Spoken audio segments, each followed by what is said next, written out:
2024 Kia Sorento Facelift versus 2024 Hyundai Tucson, a compact or midsize SUV comparison. Both the 2024 Kia Sorento Facelift and the 2024 Hyundai Tucson are excellent choices for a compact or midsize SUV, but they have different strengths and weaknesses. Here's a comparison to help you decide which one is right for you. 2024 Kia Sorento Facelift. Size, midsize SUV. Starting price, $30,560. Pros, more spacious and comfortable interior, especially in the second and third rows, available hybrid and plug-in hybrid powertrains, longer warranty, 5 years per 60,000 miles. Cons, lower fuel economy than the Tucson, except for the hybrid and PHEV models. Cargo space is smaller than the Tucson with the third row seats folded down. Infotainment system can be finicky. 2024 Hyundai Tucson.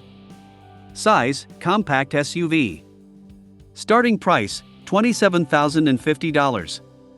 Pros, more fuel efficient, especially with the hybrid powertrain, more cargo space with the third row.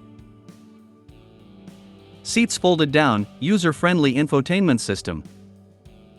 Cons, less spacious and comfortable interior than the Sorento, no third row seat option, shorter warranty, 3 years per 36,000 miles. Overall, if you need a spacious and comfortable SUV for your family, the Sorento is the better choice.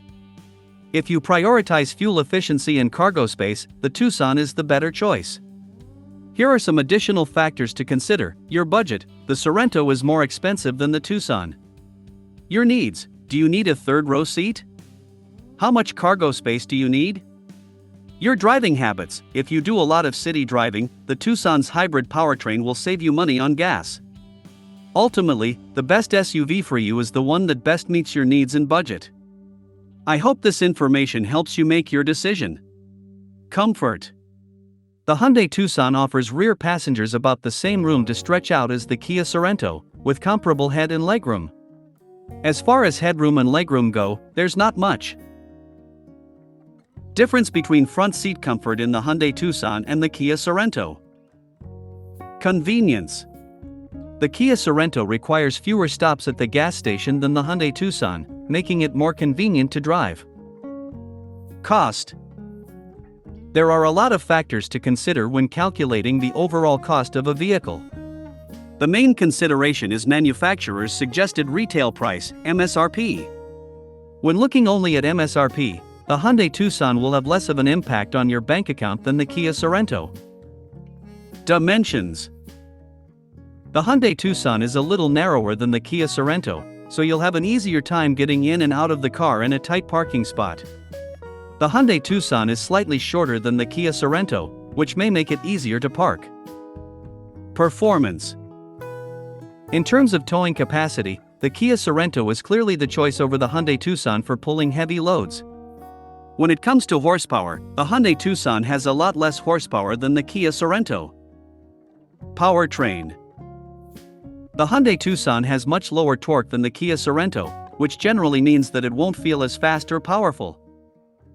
Utility. The Hyundai Tucson has less seating than the Kia Sorento, making the Kia Sorento the better choice if you need to chauffeur many passengers. The Hyundai Tucson has a roomier cargo area for putting your bags or other items than the Kia Sorento. The fourth generation of Kia's midsize Sorento SUV still seems pretty fresh, but it's already time for a mid-cycle update.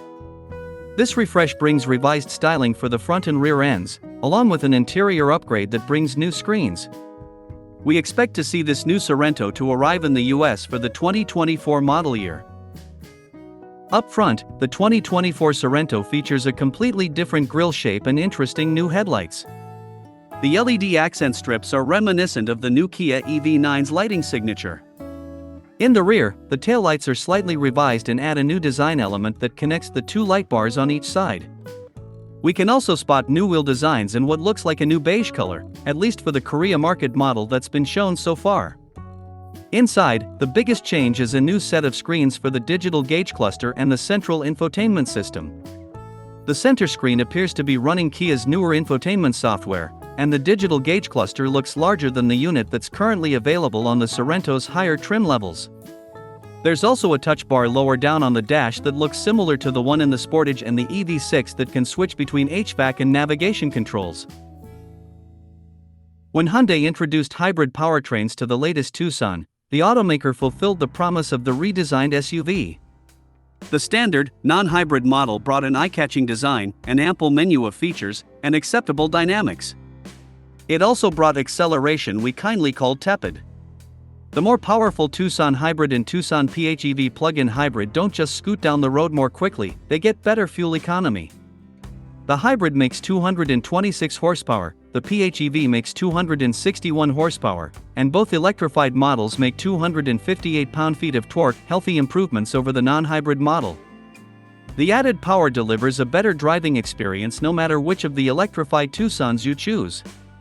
What's more, the 6-speed automatic transmission spares owners the occasionally coarse workings of a continuously variable automatic transmission. The CVT is often used in hybrids.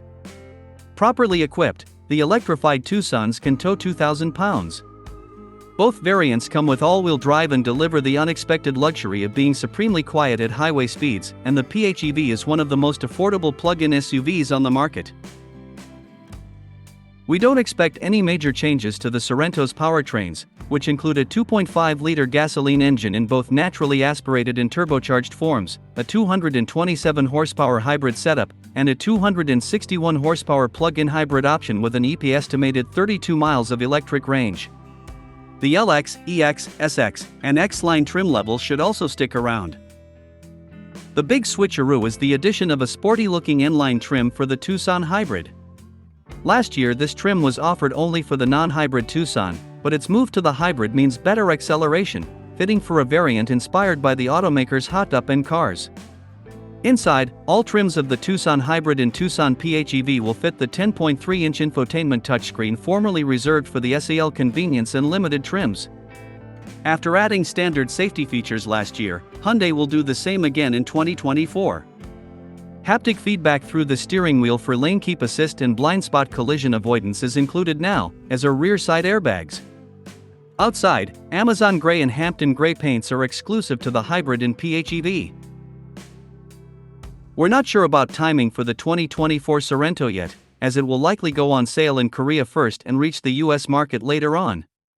Look for Kia to release US details on the updated model soon before it reaches showrooms, likely before the end of the year.